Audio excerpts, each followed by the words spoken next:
عسلامة. دونك أنا جاكوب لولوش، تونسي، ولد حلق الواد. تولدت في حلق الواد وكبرت في حلق الواد، وجدودي وجدود عجدود كلنا من حلق الواد. عشت مدة في فرنسا، قريت غادي، قريت حاجات اللي ما عندهم حتى علاقة مع اون برانسيب مع عيشتي اكتويل، على خاطر قريت الماركتينغ والجيستيون وكل شيء. Et je me retrouve dans la restauration et dans la cuisine. Mais il y a toujours un lien. À la khatar, tout est communication dans la vie. On peut communiquer, et je pense que la cuisine est le plus beau métier de communication. À la khatar, en fait, on communique à travers les 5 sens. Vous avez l'ouïe, quand vous faites rissoler un oignon, vous avez le goût parce que vous allez goûter, vous avez l'odeur avec, vous avez la vue. Donc il faut savoir plaire pour pouvoir convaincre aussi. Et puis il y a le toucher, ne serait-ce que lorsque vous pétrissez une pâte, etc.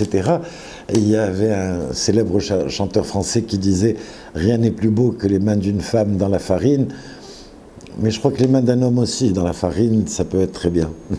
Voilà, j'ai fait des études de communication, je me suis retrouvé dans la restauration un petit peu par hasard, et c'est devenu une véritable passion, un amour. Je n'aime pas tellement la passion parce que la passion souvent est destructrice, alors que mon rapport à la restauration, je le veux plus dans un esprit de construction et de partage. على خاطر أنا ملي روحت لتونس، على خاطر عشت مدة في باريس، وكي روحت لتونس tout de suite مع الوالدة الله يرحمها on a lancé un petit restaurant qui s'appelait Mamie Lili, qui était un restaurant de cuisine traditionnelle عتيقة تونسية يهودية تونسية، وكاشير معناه حلال لليهود، اللي فيها درجة أعلى من الحلال، على خاطر ما فماش ذبيحة برك، فما ما نخلطوش اللحم والحليب، فما برشا حاجات. Il y a beaucoup plus de contraintes dans le kasher que dans le halal. Bon, la علينا. Donc j'ai ouvert ce petit restaurant et je me souviens en 96 جاني صحفي فرنسيس من الجريدة ليبراسيون، جا باش يعمل صفحة على تونس وعلى حلق الواد بارتيكوليرمون على التي جي ام، وجا عدى ان بتي مومون بحدنا، ذاق كل شيء وفهمت وحكينا وكل شيء. كي خرجت الجريدة، كي خرج الارتيكل هذايا على الجريدة ليبراسيون en 96، قال Je suis heureux d'avoir découvert le premier musée de la gastronomie judéo-tunisienne. Et là, c'est vrai que cette idée m'a plu de me placer en tant que historien, entre guillemets, de la gastronomie judéo-tunisienne, mais je préfère être représentante de la gastronomie tunisienne. Et d'ailleurs, bien des années après, nous sommes en 2019, je viens de commettre un livre avec 2 autres amis, qui sont Rassen Nafti et Lizzie Brahmi, un livre qui s'appelle Lettres de noblesse de la gastronomie tunisienne. D'abord parce que je veux rendre à cette gastronomie tunisienne ces lettres de noblesse, mais pour montrer aussi aux gens combien la Tunisie est unie, et c'est ensemble, les juifs, les chrétiens et les musulmans, que nous avons construit cette cuisine. Et je ne parle pas uniquement des religions, parce qu'il y a aussi les Amazirs, il y a aussi tous ces gens qui ont réussi à composer cette mosaïque tunisienne, culturelle, se retrouvent aussi dans la construction d'une véritable gastronomie. Je déteste quand on dit la cuisine tunisienne.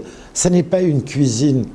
Elle peut être très simple, Mais avec 2 œufs, un peu d'harissa, de la tomate, 2 ou 3 épices, vous allez faire une hajj, mais qui peut être une symphonie. En France, aujourd'hui, vous avez des grands chefs qui vous font des œufs brouillés avec un peu de truffe, avec un peu de machin. La truffe du Sud, la truffe blanche. On a beaucoup de choses qui peuvent effectivement aller au-delà de la simple cuisine et nous placer dans le concert des gastronomies du monde. Alors moi, dans ce que je fais actuellement, parce que bon, depuis maintenant 3 ans et demi, j'ai été plus ou moins obligé de fermer mon restaurant qui a vécu pendant 20 ans, qui s'est développé, qui a communiqué pendant 20 ans, et puis pour des raisons un peu idiotes, dont je préfère ne pas parler, nous avons fermé le restaurant. Mais c'est vrai que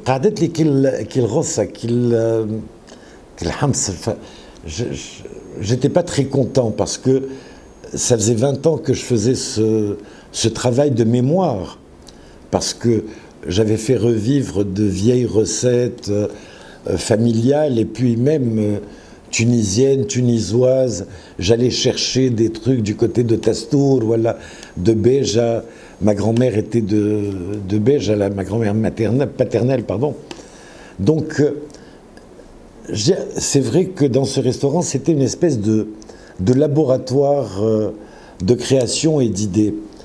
Et donc, depuis que j'ai fermé le restaurant, j'ai créé une table d'hôtes. Ça se passe chez moi, à la Marsa. Et j'organise régulièrement des dîners où les gens sont invités à partager un repas ensemble.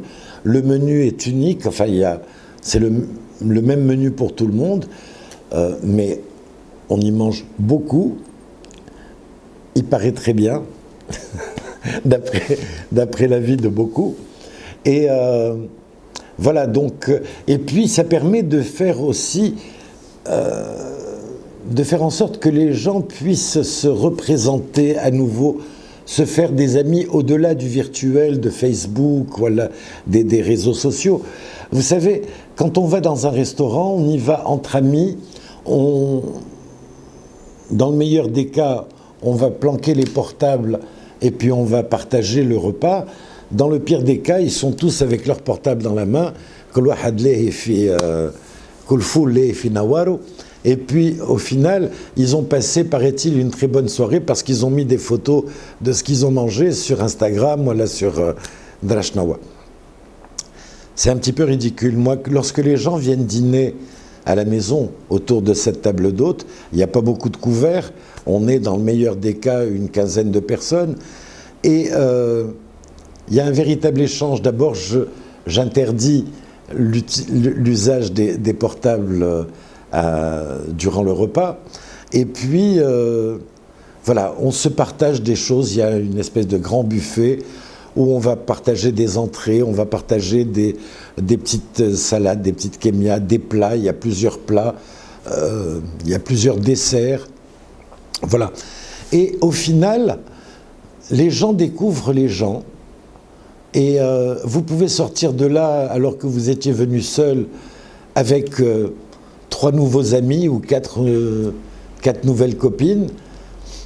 Vous allez venir là et repartir la tête remplie de choses positives sur le monde, sur la vie, sur la Tunisie.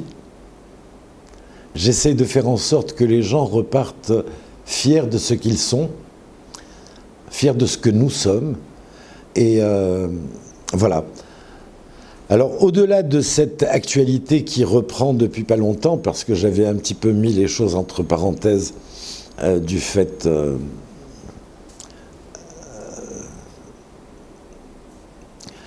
du deuil que je porte pour ma maman qui vient de nous quitter il n'y a pas très longtemps. Donc là, je sais qu'elle ne voulait pas que je sois là à me morfondre. Elle aurait souhaité, elle le souhaite encore, je pense, que je me batte et que j'aille à nouveau au fourneau. Et je l'entends tous les matins me dire « Aïe, waynek, barahat tabliya ouija ». Voilà, donc je me sens obligé tous les jours et tous les matins de me lever pour aller au fourneau, ne serait-ce que pour lui faire honneur. Et en fait, au-delà de ça, j'essaye d'être un petit peu créatif aussi par rapport à nos produits du terroir, à nos produits les plus basiques et les plus simples. Là, nous avons organisé avec Slim, qui est mon bras droit, mon assistant, mes yeux et mes oreilles, et voilà, un dîner découverte autour de l'aftira. Nous avons appelé ça l'aftira loca, en essayant de marier notre ftira nationale, اللي ناكلوها الصباح مزيتة و dans le meilleur des cas شوية كرموس، الآخر باش ياكلها بالكرديين، الآخر باش ياكلها بدرشنوة. احنا on en a fait un véritable